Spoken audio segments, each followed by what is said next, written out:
Distance, Nitronic Rush, Roll Cage Stage 2, and even Trackmania, if you want to go down that route, are all games that see you in a vehicle against an obstacle course trying to get to the end in the fastest possible time, needing precision and skill.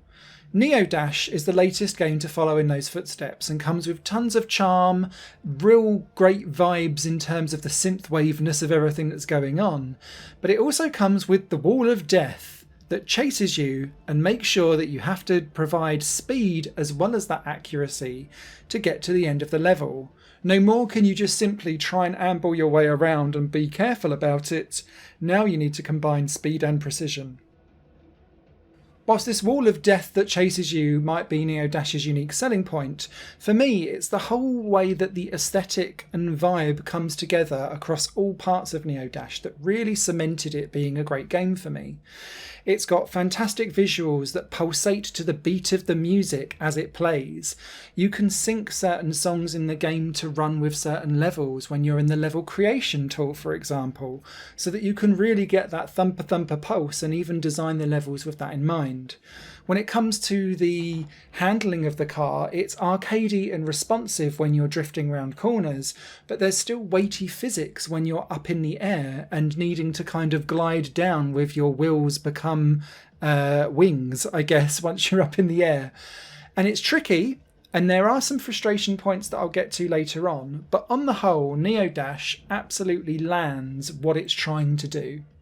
When you drive in Neodash, the first thing that you'll notice is that your speed, once you hit a critical point and start boosting, will constantly decrease if you aren't drifting. Now this brings me to my first kind of moment in the whole review that I then got over myself on, and this was trying to drift absolutely everywhere.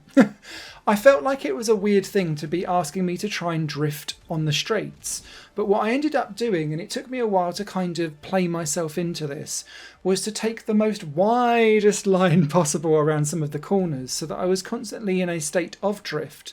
Drifting keeps your speed at a steady level, but it also adds to your boost meter so that once you're then out of the drift, you can then boost up really, really far and then hit the next drift so that you maintain your speed again.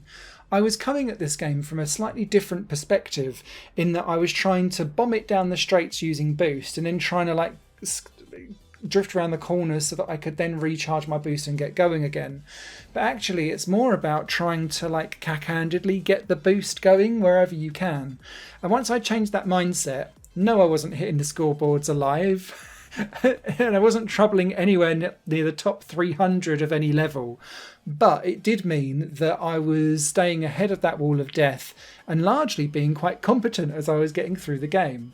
I'm sure that's not the fastest way to tackle Neodash, but it didn't bother me because initially I was just pleased at getting through the initial levels. What I also like about Neodash is that when you go through the main mode of unlocking and playing all of the custom built levels inside the game, some of them have alternative routes and alternative exits. If you find a red gate, that will take you down some of the more hardcore levels, and these levels will really test your ability to be fast and precise because you can't be one without the other because you'll either fall off the track or the wall of death will catch you, so it's a real test of skill. At the end of the level, you'll be marked on your time, and that time will be added to the online leaderboard, and I kept seeing the same old names up top, and I've got no idea how they're doing those times. I'm certainly not. But what you will see also is that you'll be accumulating points as you go along. These points can then be spent in the customization shop to unlock new colours, secondary colours and patterns to pimp out your car so that you can then start making it even more Tron-like than what the original car that you start off with the game is. The driving and the drifting took a while for me to get used to, but it did start to settle in once I'd hit kind of about level 10. And then I was like, okay, I feel like I've got into the gist of this. And by the time I was going through like World 2, I felt actually really quite in control and doing very well. There is one slight niggle that I do have though, and this is around bouncing. When you bounce, or whenever you're doing a big jump, you can press and hold the right trigger button, and what that will do is it will turn your wheels into wings so that you can kind of drift and then like point your nose up so that you can then go into the sky, in the same way how you can actually spin your car around and drive on the walls. Very similar to like a roll cage I'm going to throw out from the PS1 era. Appreciate that's a bit of a niche reference, but that's the game that I've done that the most on. But when you are doing this in the air and with bounce pads, what you're trying to do is navigate and land quickly and efficiently in the right place, but also the right way up. And what I found with bounce pads is that it's very difficult, if you've got the line of trajectory slightly wrong, to ever recover from it. And so you just veer off the track or onto the side. Or, as was the case with me, I spent so long trying to like boost and glide my way back down again, I'd lost too much time and the wall of death would catch up with me and kill me. This happens repeatedly over and over and over again, and I was finding that I was breezing through all of the driving levels on Neodash, but then as soon as I'd hit a level that was really, really full of bouncing, like 210 for example, I could not get past that level for a ridiculous amount of time. And so, yeah, I think this is a me problem. I hope it's a me problem and it's not a general thing on the game itself, because actually the rest of the game is absolutely sublime. I just feel like I'm chaotically terrible at these bounces.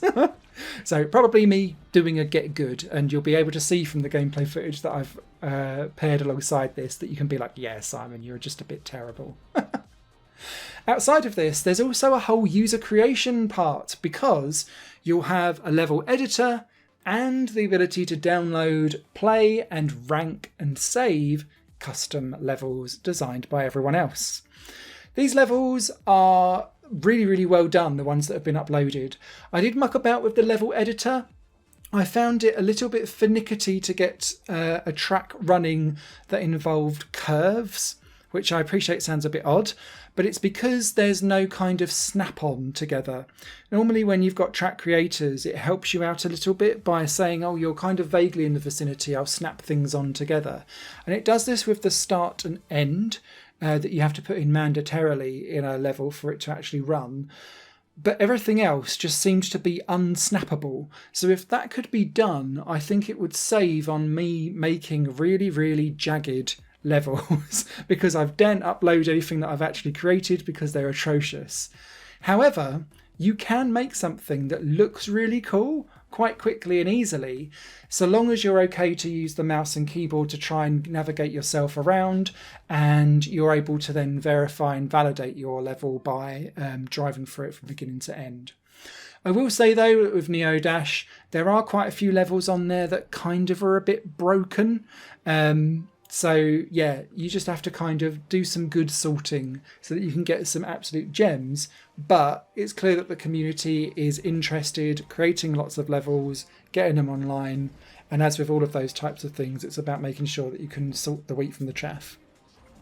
So, what's my opinion of Neodash? 2 hearty thumbs up from me. It's a real arcade synthwave blast that feels like a Tron version of Trackmania with lasers and the ability to glide.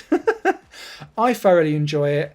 It took me a while to get my head around drifting on straights and trying to make sure that I could use the drifting to the best of my ability, and I'm still getting my head around this whole glide mechanic, which seems to have had me flummoxed.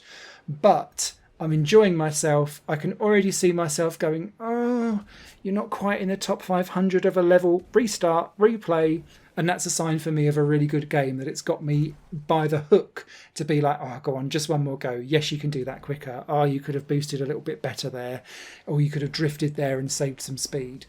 It's all in that nuanced detail, and I will be finding myself creeping ever so slowly up those leaderboards. It will take me a while though, but I'm up for the challenge. And I hope you guys are too. Written review will be over on highplayinggames.com. This is a good little one. Don't sleep on it. Take care. Higher Plane Games is part of the Higher Plane Network, a completely independent media outlet supported by people like you. The goal is to create the best possible content that cultivates a richer indie scene for games as well as music and entertainment. To find out more and to get involved, visit patreon.com/higherplane network. Your support makes all the difference, and in return you'll gain access to bonus content and downloads. Thank you for watching.